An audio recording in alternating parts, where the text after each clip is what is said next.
కానీ ఈరోజు సమాజంలో ముఖ్యమంత్రిగా బాధ్యతలు చేపట్టిన తర్వాత తెలంగాణ సమాజాన్ని గమనించినప్పుడు యువకులు, చదువుకున్న వాళ్ళు, డాక్టర్లు, ఇంజనీర్లు కూడా వ్యసనాల వైపు బానిసలవుతున్నారు. ఒక పక్కన డ్రగ్స్, రెండో పక్కన గంజాయి లాంటి మాదక ద్రవ్యాలను వినియోగిస్తున్నారు. ఇది మన సమాజానికి తీరని నష్టం.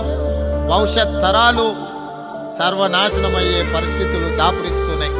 అందుకే మిత్రుడు సతీష్ గారిని నా విజ్ఞప్తి, ప్రతి ఆదివారం మీ ప్రార్థనలో తప్పకుండా ఈ సమాజానికి గంజాయి, డ్రగ్స్ పీడ విరగడి కావడానికి అవసరమైన సూచనలు మీరు భక్తులకు ఇవ్వడం ద్వారా ఒక సందేశాన్ని ఈ దేశంలో ఉన్న 140 కోట్ల జనాలకు చేరే విధంగా మీరు ఒక సామాజిక బాధ్యతను తీసుకోవాలి.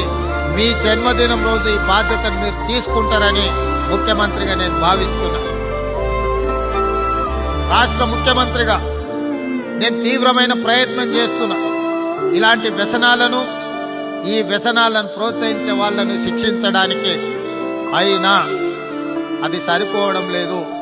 ఇక దైవం యొక్క ఆశీర్వాదమే కావాలి. దీన్ని నిర్మూలించాలన్నా, దీన్ని నిషేధించాలన్నా, దైవదూతగా భక్తులకిచ్చే సందేశంలో తప్పకుండా మీరు ఈ అంశాన్ని ప్రస్తావించాలి.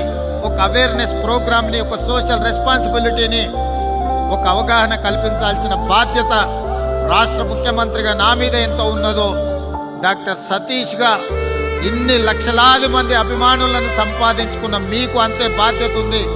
మీరు చెబితే ఈ లక్షలాది అభిమానులు కోట్లాది మందికి మీ సందేశాన్ని చేరవేస్తారు. మీరు ఆ బాధ్యత తీసుకోవాల్సిందిగా నేను సవినయంగా మీకు విజ్ఞప్తి చేస్తున్నా.